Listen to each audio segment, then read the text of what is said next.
اس کے بعد حضور صلی اللہ علیہ وآلہ وسلم اس طرح کرتے ہیں کہ قریش مکہ والوں کو پیغام بھیجتے ہیں اور ان کے سامنے 3 شرائط رکھتے ہیں۔ ایک شرط یہ ہے کہ قریش مکہ والوں نے بنو بکر کے ساتھ مل کر خزا ٹرائب پر اٹیک کیا ہے، لہٰذا جن لوگوں کا آپ نے قتل کیا ہے تو آپ کو خون کا تاوان دینا پڑے گا، بلڈ منی آپ کو دینی پڑے گی۔ ایک شرط تو یہ ہے۔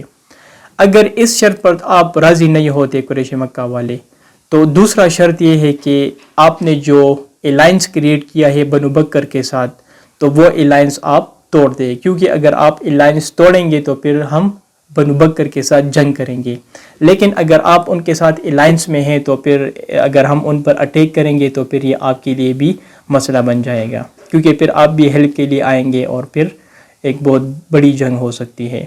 لہٰذا یا تو آپ تاوان دے دیں، اگر تاوان نہیں دے سکتے تو آپ جو ہے اس طرح کریں کہ بنو بکر کے ساتھ آپ کی جو الائنس ہے وہ آپ ختم کریں۔ اور تیسری شرط انہوں نے یہ رکھی ہے کہ اگر آپ تاوان بھی نہیں دینا چاہتے اور ان کے ساتھ جو ہے وہ الائنس بھی نہیں توڑنا چاہتے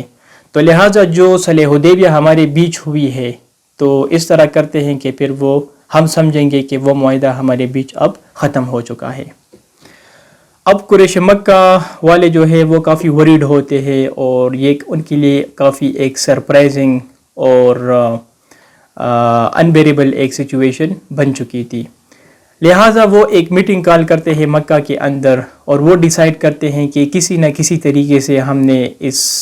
مسئلے کو کوپ کرنا ہے اور جو خطرہ ہے اب مسلمانوں سے تو کسی نہ کسی طرح ہم نے اس کے سیٹلمنٹس کرنے ہیں۔ لہٰذا وہ ابو سفیان جو ان کا لیڈر تھا ان سے کہتے ہیں کہ اس طرح کرے کہ آپ مدینہ جائیں اور آپ جو ہے سچویشنز کو بھی ذرا مانیٹر کرے اور آپ حضور صلی اللہ علیہ وسلم سے بات کرے، باقی صحابہ سے بات کرے کہ جو سچویشن کریٹ ہوئی ہے اس کو آپ جو ہے وہ اوور کم کرے۔ لہٰذا ابو سفیان جاتے ہیں مدینہ۔ جب وہ مدینہ جاتے ہیں تو وہ سیدھا حضور صلی اللہ علیہ وسلم کے گھر جاتے ہیں اور ان کی ایک بیٹی تھی، ان کا نام تھا ام حبیبہ، تو وہ سیدھا ان کے گھر جاتے ہیں۔ جب وہ ان کے گھر جاتے ہیں تو وہاں پر حضور صلی اللہ علیہ وآلہ وسلم تو موجود نہیں تھے لیکن ان کی بیٹی موجود تھی، لہٰذا وہاں پر ایک میٹ تھا، وہاں پر وہ بیٹھتے ہیں تو ام حبیبہ ان کو وہاں سے اٹھاتے ہیں اور وہ میٹ کو ان کو اجازت نہیں دیتے کہ آپ ان میٹ پر بیٹھ جائیں، کیونکہ وہ ان سے فرماتے ہیں کہ یہ نبی پاک صلی اللہ علیہ وآلہ وسلم کا میٹ ہے، وہ ان پر بیٹھتے ہیں اور نماز پڑھتے ہیں اور آپ جو ہے وہ اتنے ان کے مستحق نہیں ہے کہ آپ ان میٹ پر بیٹھ جائیں، میں اسے برداشت نہیں کر سکتا۔ لہٰذا وہاں سے ان کو ایک ریفیوزل ملتی ہے اور اس کے بعد پھر وہ حضور صلی اللہ علیہ وآلہ وسلم کے پاس جاتے ہیں، لیکن حضور صلی اللہ علیہ وآلہ وسلم کو پتہ ہوتا ہے کہ یہ ان کا ایک نیا کھیل ہے، لہٰذا وہ ان کو اگنور کرتے ہیں اور ان کو زیادہ توجہ نہیں دیتے۔ ان کے بعد پھر وہ ابو بکر رضی اللہ تعالیٰ عنہ کے پاس جاتے ہیں اور عمر رضی اللہ تعالیٰ عنہ کے پاس بھی جاتے ہیں اور ان سے وہ کہتے ہیں کہ آپ حضور صلی اللہ علیہ وسلم سے بات کریں تاکہ جو ایشوز کریٹ ہوئی ہے بنو بکر اور خزا ٹرائب کی وجہ سے تاکہ یہ ختم ہو جائے، لیکن وہ انہیں کہتے ہیں کہ ہم ان میں کچھ نہیں کر سکتے، لہٰذا حضور صلی اللہ علیہ وآلہ وسلم کے فیصلے کے خلاف ہم نہیں جا سکتے، لہٰذا آپ ہمیں معاف کیجئے گا اور ہم اس سچویشن میں اور جو ایشو کریٹ ہوئی ہے اس میں ہم آپ کا کوئی بھی مدد نہیں کر سکتے۔ ابو سفیان کافی ڈس اپوائنٹڈ ہوتے ہیں اور وہ واپس آتے ہیں مکہ۔ اس کے بعد حضور صلی اللہ علیہ وآلہ وسلم حضرت عائشہ سے فرماتے ہیں کہ آپ پریپریشن سٹارٹ کریں، ہمیں کہیں جانا ہے۔ اب حضور صلی اللہ علیہ وآلہ وسلم پلان بناتے ہیں فتح مکہ کی، لیکن وہ اتنی سیکرٹ بناتے ہیں کہ فتح مکہ کے بارے میں وہ کسی کے ساتھ کوئی ڈسکشن نہیں کرتے، بس صرف مسلمانوں سے فرماتے ہیں کہ آپ پریپریشن کریں، ہمیں کدھر جانا ہے اور ہم نے ایک جگہ پر اٹیک کرنی ہے۔ اور جب ابو بکر رضی اللہ تعالیٰ عنہ کو نیوز آتی ہے تو وہ حضرت عائشہ رضی اللہ تعالیٰ عنہ کے پاس آتے ہیں اور ان سے فرماتے ہیں کہ ہم کدھر جا رہے ہیں اور پریپریشن جو ہم کر رہے ہیں تو کیوں کر رہے ہیں، لیکن حضرت عائشہ نے ان کو رسپونڈ دیا کہ حضور صلی اللہ علیہ وآلہ وسلم نے ان کو بھی اس بارے میں کچھ بتایا نہیں ہے، لیکن انہوں نے کہا کہ آپ پریپریشن سٹارٹ کریں، ہمیں کہیں جانا ہے۔ لہٰذا تقریباً کچھ 10,000 کا لشکر تیار ہوتا ہے اور وہ مارچ شروع کرتے ہیں مکہ کی طرف۔ حضور صلی اللہ علیہ وآلہ وسلم نے اس نیوز کو اسی لیے سیکرٹ رکھا تھا تاکہ یہ لیک نہ ہو جائے، اور وہ کافی پیسفلی اور کافی کاملی طور پر، ایمیکیبلی طور پر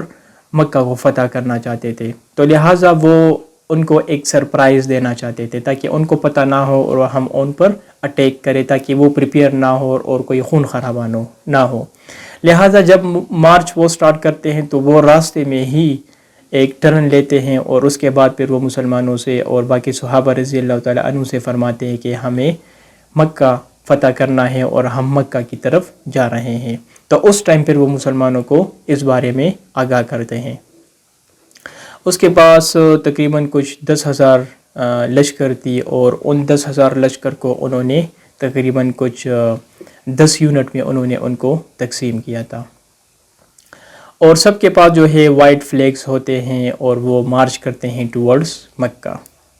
اچھا، جب وہ مکہ جاتے ہیں تو وہ مکہ ایک سائڈ یا ایک طرف سے وہ انٹر نہیں ہوتے۔ حضور صلی اللہ علیہ وآلہ وسلم ان کو ڈیوائیڈ کرتے ہیں، اور تقریباً مکہ کو جتنے بھی راستے جاتے ہیں، جن راستوں سے لوگ انٹر ہوتے ہیں مکہ میں، تو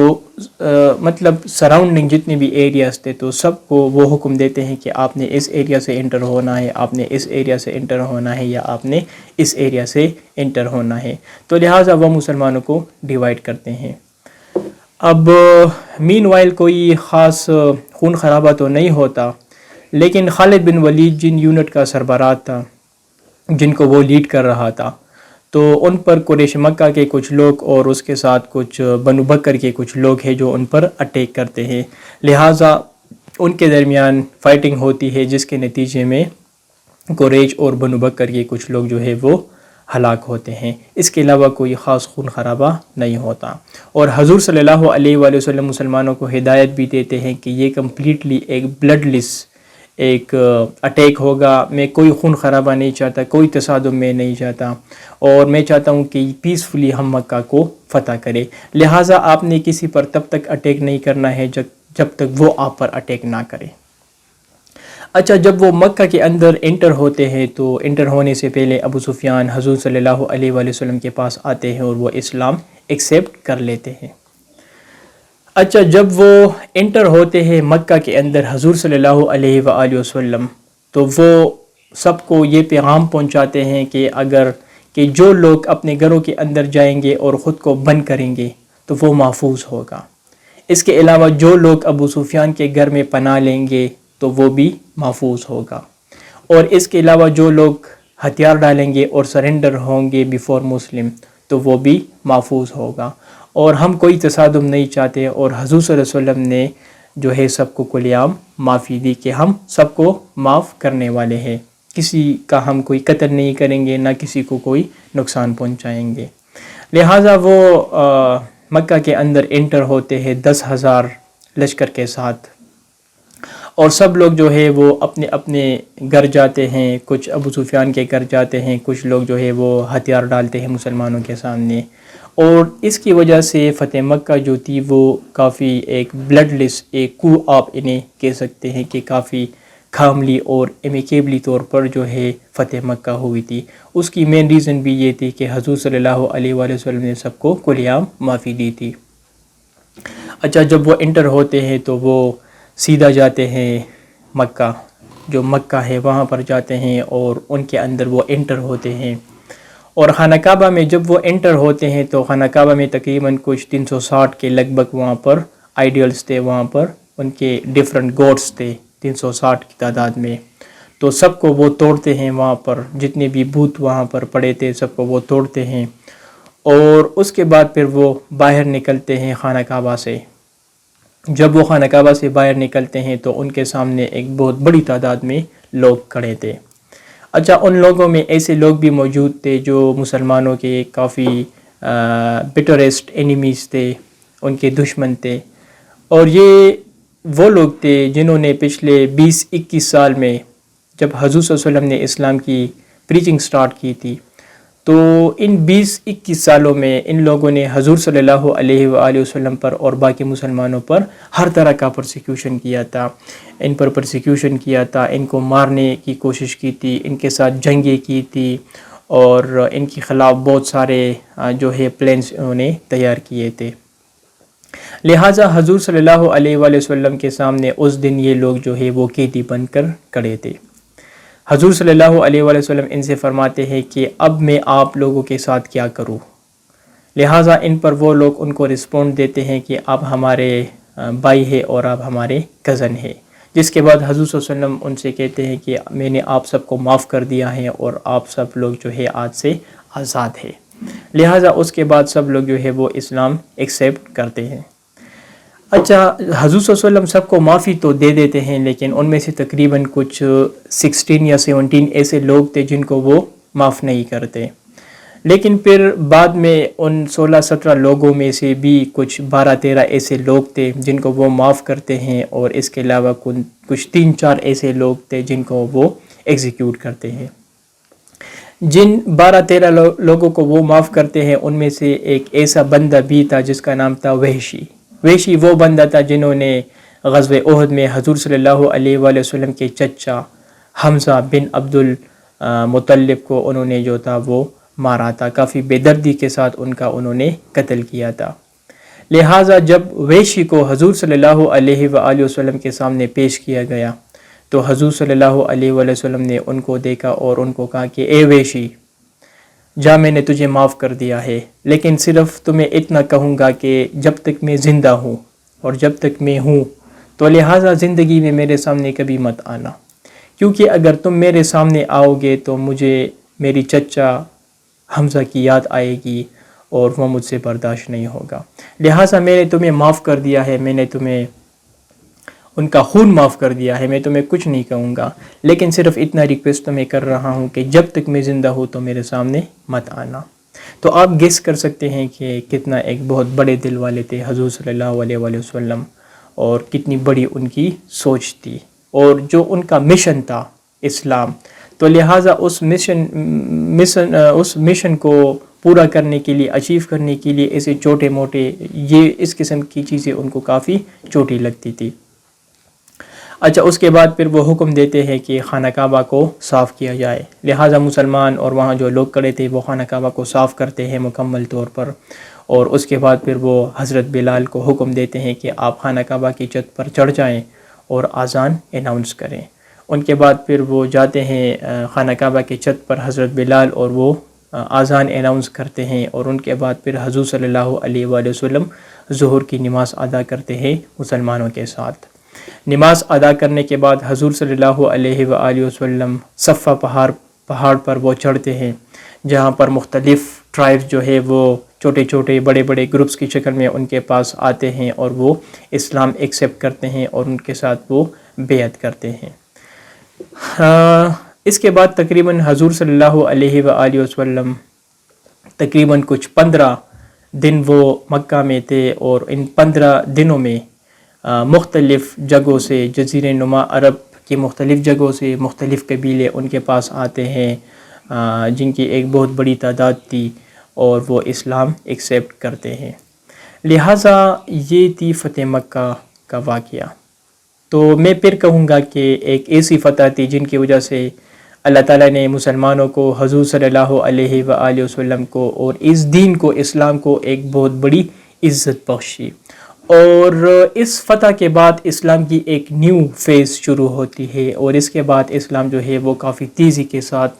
جزیرہ نما عرب میں پھیلتا ہے، اور جزیرہ نما عرب کے باہر جتنے بڑے بڑے امپائر سے تو وہ بھی اس فتح کے بعد پھر آگے ہم دیکھیں گے کہ وہ اس فتح کے بعد مسلمانوں کے سامنے وہ بھی پھر چند ہی سالوں میں ہتھیار ڈالتے ہیں۔ لہٰذا یہ تھی فتح مکہ کا واقعہ۔